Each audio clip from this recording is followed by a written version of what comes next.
Bienvenido a nuestro canal. Está a punto de tener un retraso de un año el 24 de febrero en la guerra entre Rusia y Ucrania. En esta operación militar iniciada por Rusia, se estima a partir de las pérdidas militares y los datos publicados que Rusia causó el mayor daño.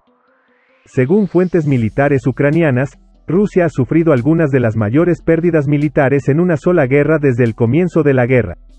Las tropas rusas de élite hicieron múltiples intentos fallidos de capturar una ciudad minera de carbón fortificada en Bulider, Donetsk, a plena luz del día, infligiendo grandes pérdidas militares a Rusia.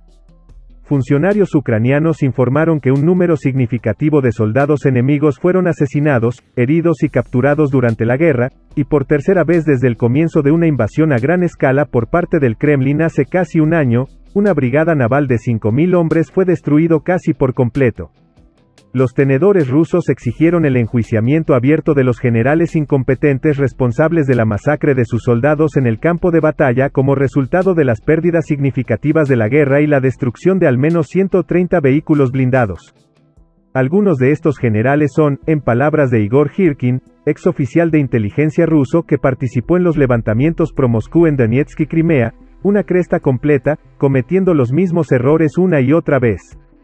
Girkin regañó al ejército ucraniano por ocupar altos cargos que les permitían disparar a hombres rusos como pavos en un campo de tiro. El intento más reciente de capturar Bulider comenzó a fines de enero cuando las fuerzas especiales Spetsnaz, los batallones blindados y las unidades de infantería lanzaron ataques desde diferentes direcciones. Sin embargo, el comandante de los Spetsnaz murió en una temprana derrota de los rusos. Bulider, una ciudad minera elevada cerca del único enlace ferroviario entre Crimea y Donetsk, fue fortificada con artillería después de sobrevivir a los ataques 3 meses antes. Según los medios, los ataques más fuertes ocurrieron la semana pasada y resultaron en numerosas bajas navales. Según Evgeny Nazarenko, portavoz de una de las tropas ucranianas que defienden la ciudad, los movimientos rusos se detectaron fácilmente desde los edificios altos a medida que avanzaban hacia la ciudad a través de espacios abiertos, porque los defensores tenían un terreno más alto. Mientras tanto, estallaron intensos combates en las afueras de Bakhmut cuando las fuerzas rusas forzaron su avance hacia la ciudad oriental con fuertes bombardeos y ataques de infantería, con al menos 5 civiles muertos y otros tantos heridos en todo el país devastado por la guerra en las últimas 24 horas, dijo el presidente ucraniano. Oficina dijo el lunes. La oficina presidencial dijo que la situación en Paraskovivka, el suburbio norteño de Bakhmut, era difícil, ya que las fuerzas rusas continuaban saturando el área con intensos bombardeos y acciones de tormenta. Además, los soldados ucranianos han comenzado a entrenar en los tanques de batalla Leopard 2, dijo en Berlín la portavoz del Ministerio de Defensa alemán, Nadine Krüger. Alemania ha prometido entregar 14 tanques a Ucrania a finales de marzo. El secretario general Jens Stoltenberg instó a los aliados occidentales de Ucrania a aumentar su apoyo militar. Cuando se le preguntó cuándo esperaba Rusia que comenzara la llamada ofensiva de primavera, Stoltenberg dijo, "La verdad es que ya hemos visto el comienzo".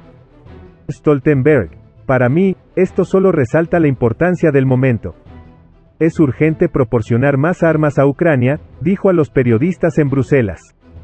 Stoltenberg dijo que la OTAN no ve señales de que el presidente Putin se esté preparando para la paz, y que armar a Ucrania más rápido podría salvar vidas y poner fin al conflicto más rápido. Las fuerzas rusas han bombardeado más de una docena de ciudades y pueblos en la región de Donetsk durante las últimas 24 horas, incluido Druskivka, donde un misil alcanzó un hospital, y Pokrovsk, donde los bombardeos dañaron 7 casas y un jardín de infancia. El presidente de Ucrania, Volodymyr Zelensky, se dirigió al Parlamento Europeo como parte del tramo final del viaje de ida y vuelta de 48 horas que comenzó en el Reino Unido. Un emocionado Volodymyr Zelensky tuvo que resistir las lágrimas cuando escuchó los gritos de «Gloria a Ucrania», que le gritaron al comienzo de su discurso en el Parlamento Europeo. Cuando el presidente subió al escenario, Slava es ucraniano, que significa «Gloria a Ucrania», usó la frase. Se ha convertido en un símbolo de la lucha contra Rusia tanto como el propio Zelensky se ha convertido en el rostro de la resistencia. Mientras gritaba esta frase, una multitud de parlamentarios europeos volvió a gritar la frase en un momento poderoso, al referirse a la unidad de Occidente con Ucrania en la lucha contra Rusia y Vladimir Putin. Este es el tiempo más largo conocido que Zelensky ha pasado fuera de Ucrania desde la primera invasión de Rusia. Ramzan Kadyrov no duda en llamarse a sí mismo el «soldado de infantería» de Vladimir Putin. Después de casi 2 décadas de relación entre los líderes, el dictador checheno apoyó rápidamente el intento del Kremlin de conquistar Ucrania mientras los soldados rusos cruzaban la frontera. Poco después de que comenzara la invasión, Kadyrov prometió a los combatientes chechenos que apoyarían a las fuerzas rusas y deseó que demuestren su valía. El dominio de Moscú sobre el líder checheno no es sin advertencia. Kadyrov ha sido un crítico abierto del liderazgo militar ruso en la guerra de Ucrania.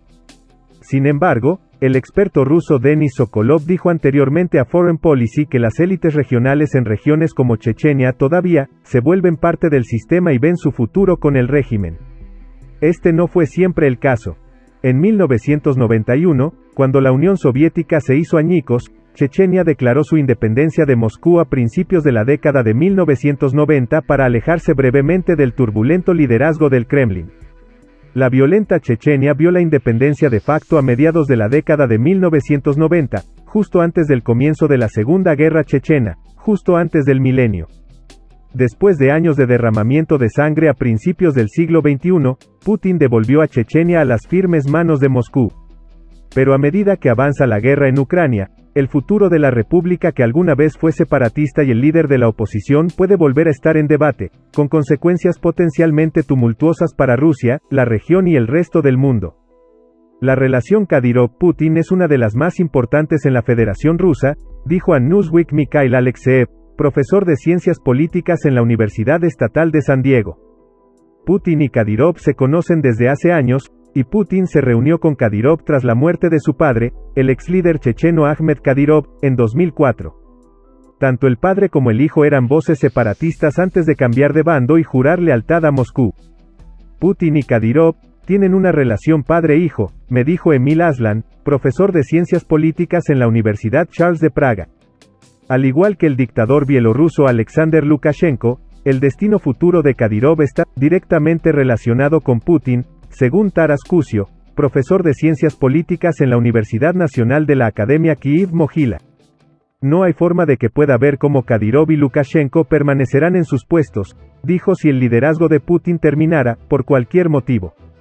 Kusio agregó que es posible que Kadyrov ya haya hecho preparativos para esto, incluido algún tipo de estrategia de salida.